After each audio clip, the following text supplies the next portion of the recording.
figure out this service. Good morning. I'll be honest, when I read the title of today's White Eagle teaching, I wasn't sure what to expect. My first thought was, what is a White Eagle teaching doing with a child's story title? As we look around us, especially during the spring, we see such manifestation of nature's beauty and grandeur. And we might think, as he says, of looking at it in total, that, wow, I resonate with whatever power it was that put this together and made this all possible. And connection to the spirit world, to the God life, is one of our common desires, to become aware of God. So White Eagle tells us that the first step in becoming aware is to find that inner chamber of stillness, peace, and tranquility. It's the only gateway to the great garden of life. And I'm quoting this one. As we grow in awareness, this garden will grow nearer and more beautiful to us.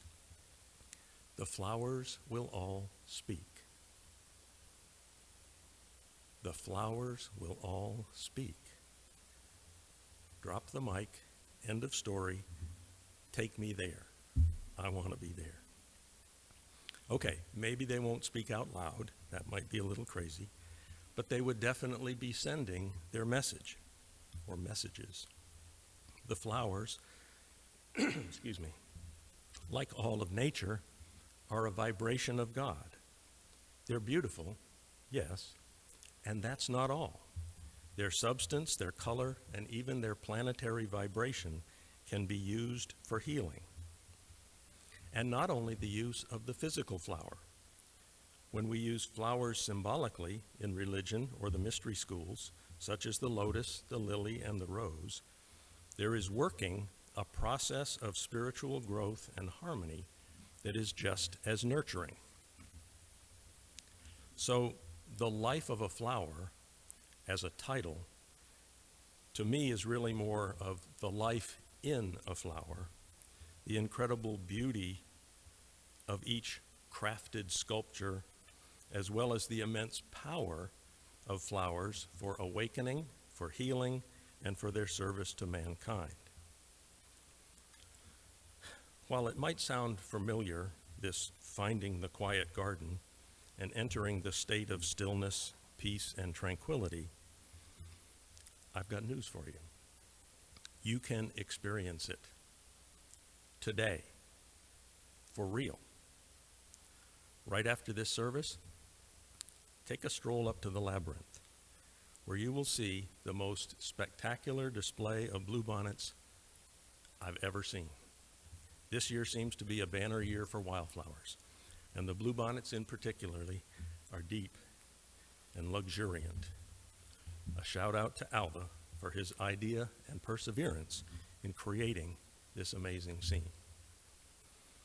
And while a photograph cannot convey the actual experience of standing among the flowers, I hope you will take one of the small prints that I created from the pictures up there as a reminder of the power of flowers. Stop in at the members' room on your way out. Oh, I was going to say, I'm going to jump this in. How many of you remember Earth Day? Right, we still do Earth Day. I remember the first Earth Day only because somebody at school brought it up and needed some graphics printed. But the first Earth Day was 1974. And I was about to graduate senior in high school, and we didn't know what we were going to do or what we were supposed to do or anything. So I think we stood around and just talked about it. But there wasn't any social media, so we didn't know what anybody else was doing at the time. But the other outcome of that kind of is we can probably all recall that hippie slogan, flower power. And looking back, I'm sure I had no idea that it actually connected like this. the power of the flowers that is actually helping people and bringing people together. So while the bluebonnets deserve our attention in the spring, we enjoy flowers all year round. Flowers can light up our lives. They make us feel better. I did not say the word allergy.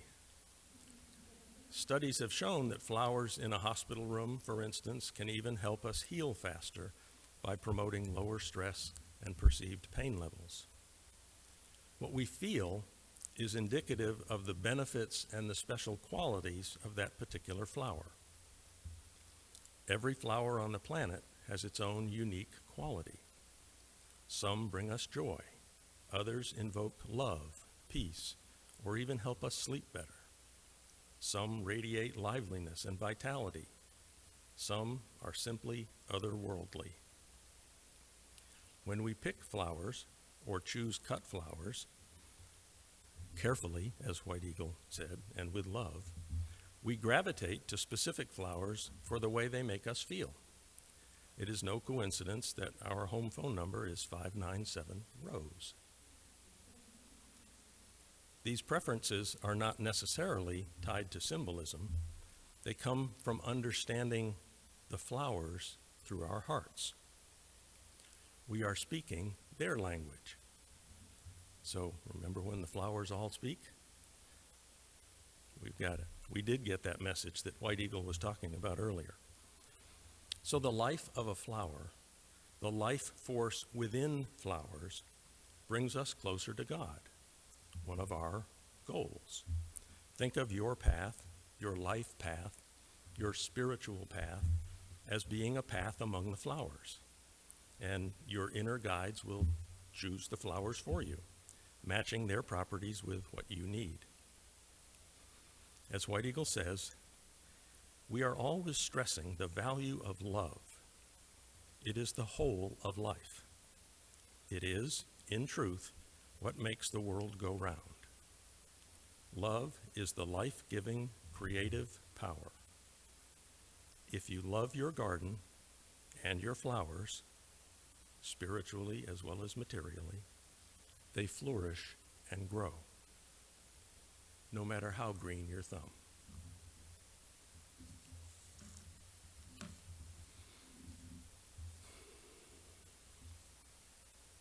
All right, communion. Close your senses to the physical conditions around you, to your own body, and with your inner vision, see the presence in the Christ star here in your midst. Withdraw from the noise of the outer world and go into this temple, sitting in simple prayer. Before you is the image of a table set for communion, and behind it emerges the figure of the Holy Son of God, enveloped in a gentle radiance, and his blessing falls upon us all. He places before you the heavenly bread and the heavenly wine.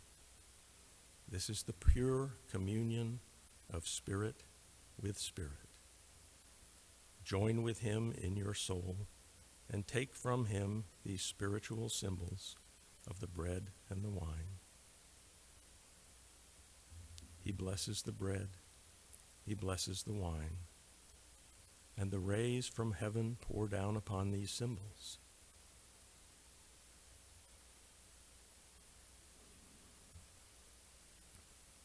As you sip the wine, know it is his life essence. Let it flow through you. He gives refreshment. To be refreshed, man must follow the path of simplicity and humility, the path of love. Let us give thanks with heart and mind for our opportunity to give, to serve, to love, to work for peace on earth with right thought, word, and action. the Christ figure slowly disappears from our vision, and we are given the blessing of heavenly peace. Live eternally in the joy of your Creator, who is all good, and the peace of the Christ Spirit be upon you.